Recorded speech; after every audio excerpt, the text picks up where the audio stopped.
Hello and welcome. In this video we are going to talk about the continuous part of immunity. तो immunity को जब हमने इससे पहले डिस्कस किया था तो हमने एंटीबॉडीज़ के बारे में और लिम्फोसाइट्स के बारे में डिस्कस किया था. अभी हमने इसके बारे में पढ़ना है कि एंटीजन्स, हम किन पार्टिकल्स को एंटीजन कहते हैं, क्या होती है एंटीजन. ठीक है ना, तो अपन देखो बताते हैं. हम हेडिंग लिखते हैं एंटीजन. ठीक है, क्या होता है antigen. Antigen refers to any foreign substance. Antigen refers to any foreign substance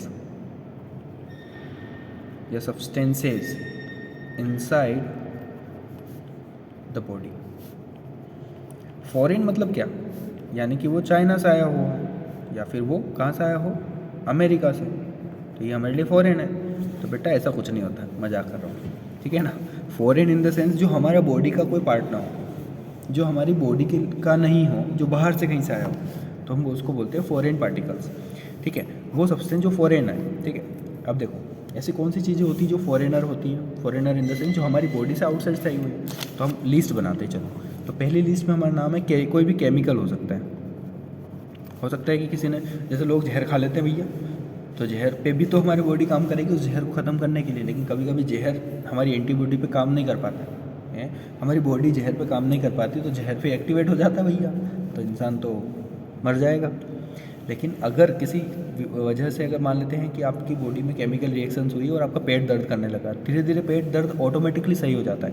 यानी कि किसी केमिकल की वजह से आपकी बॉडी में एक हुआ था, बॉडी में पेन हुआ था, पर बाद में आपकी इम्यूनिटी पे ने क्या किया, उस केमिकल को डिस्ट्रॉय कर दिया. तो इस टाइप से केमिकल भी एक टाइप का एंटीजन हो जाएगा जो आपकी बाहर से, आउटसाइड से कहीं से आया है.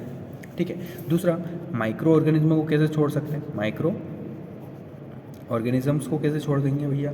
तो माइक्रो ऑर्गेनिज्म में क्या क्या चीज़ आती हैं, तो आप सोच सकते हैं जैसे वायरस हो गया, बैक्टीरिया हो गया.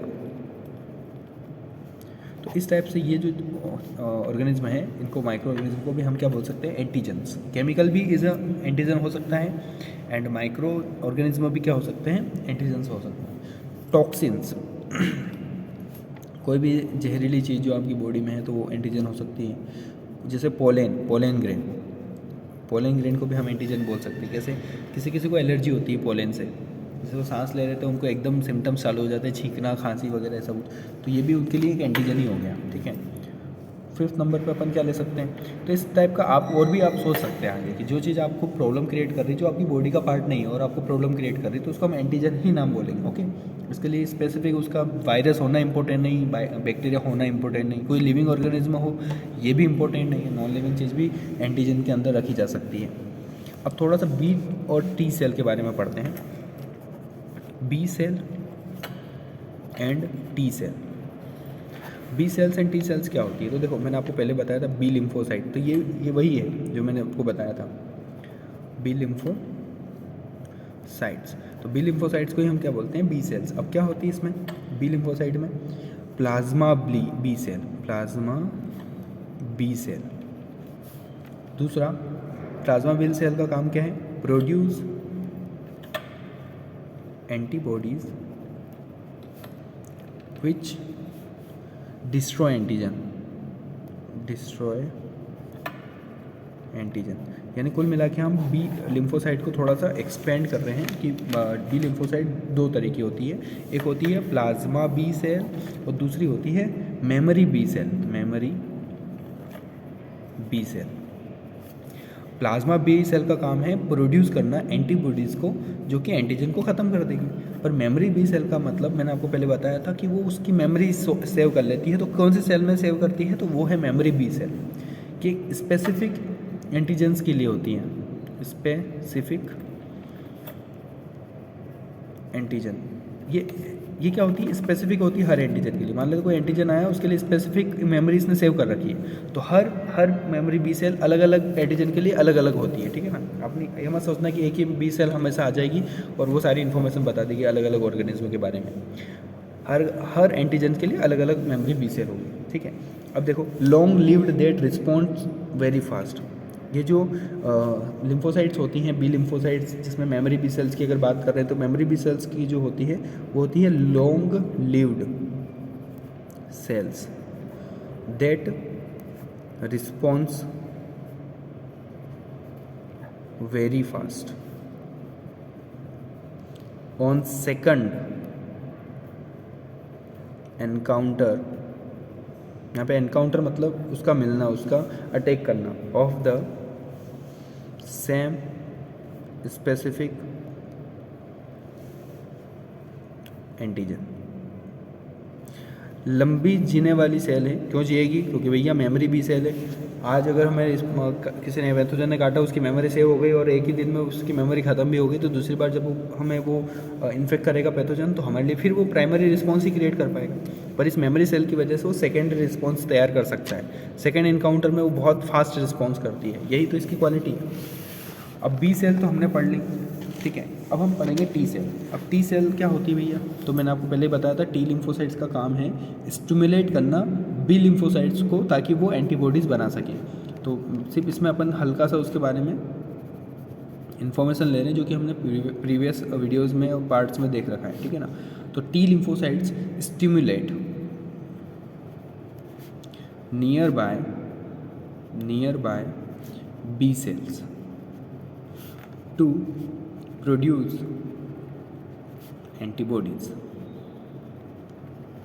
इसको हम हेल्पर टी सेल भी कहते हैं, जैसा कि मैंने इससे पहले भी बताया, हेल्पर टी सेल्स।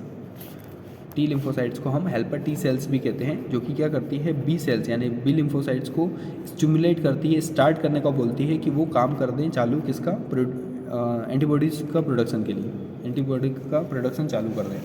ओके, तो यहाँ तक अपन ने इस वीडियो में देखा है। अब आगे का हम एक छोटा सा टॉपिक और पढ़ेंगे, उसके बाद इस वीडियो को हम सम अप करेंगे, ठीक है। तो टॉपिक थोड़ा सा बड़ा है। अभी देखो यहाँ पे क्या पढ़ेंगे हम, एक्टिव इम्यूनिटी और पैसिव इम्यूनिटी के बारे में भी डिस्कस करेंगे। Active and passive immunity. Active नाम से एक्टिव दिख रहा है, पैसिव नाम से पैसिव दिख रहा है। दिखेगा इसी भैया, नाम से तो हर कोई दिखता है, उसमें क्या है फालतू बात करने कमल सर। देखो, वो based on how antibodies are form, how antibodies are form. ये किसके बेसिस पे हम बात कर रहे हैं कि एंटीबॉडी कैसे बन रही है, कैसे हमारी बॉडी में जा रही है, उसके बेसिस पे।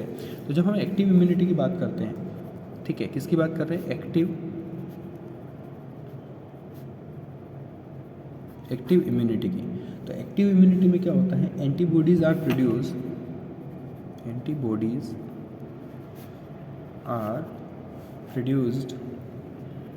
इन the host body when exposed to antigen and slow process। देखो, एक्टिव इम्यूनिटी जो एंटीबॉडी हमारे बॉडी में बनेगी, हम एज अ मशीन यूज़ होंगे और हमारी मशीन जो है वो काम करेगी एंटीबॉडी रिलीज़ करने के लिए। एंटीबॉडी जो हमारी होस्ट बॉडी में, जो भी होस्ट बॉडी है उसके अंदर बॉडी में ही क्या बनेगी, एंटीबॉडी बनेगी, और वो एक एंटीजन के लिए खिलाफ काम करेगी, और उसको हम बोलेंगे एक्टिव इम्यूनिटी। और वो एक टाइप की क्या होती है, स्लो प्रोसेस, क्योंकि हमारी बॉडी पहले समझेगी फिर बनाएगी, तो एक टाइप की स्लो प्रोसेस है। पर पैसिव इम्यूनिटी एक्टिव इम्यूनिटी से थोड़ी फास्ट होती है, थोड़ी क्या, बहुत ज़्यादा फास्ट होती है पैसिव इम्यूनिटी। पैसिव इम्यूनिटी जो उसको हम डायरेक्टली इंजेक्ट करते हैं, antibodies are injected into the host body directly. देखो, एक्टिव इम्यूनिटी में क्या होगा, मान लेते हैं कि हमारी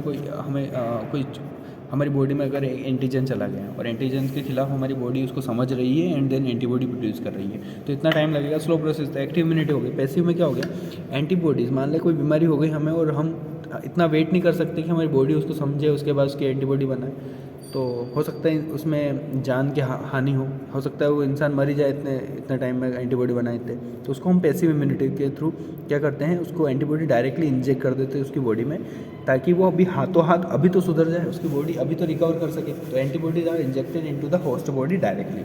जब डायरेक्टली उसकी एक स्पेसिफिक पैथोजेंस के लिए हम क्या कर रहे हैं, एंटीबॉडी रिलीज़ कर रहे हैं, तो वो फास्ट काम करेगी, तो फास्ट प्रोसेस के अंदर आती है बेटा ये। तो इस तरीके से ये टॉपिक हमारा फिनिश होता है।